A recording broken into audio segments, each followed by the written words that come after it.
सारे काबली इंजन काबली। ये मिठो कहते हैं, हमारी दुकान है, हमारे पास हर किस्म का जापानी इंजन पड़ा हुआ है। होंडा, टोयोटा, सुजुकी,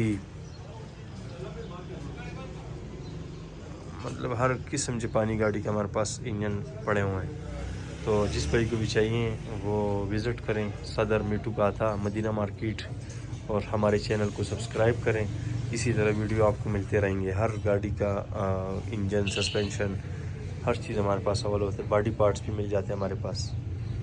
तो आप भाइयों से गुजारिश है कि चैनल को फॉलो करें।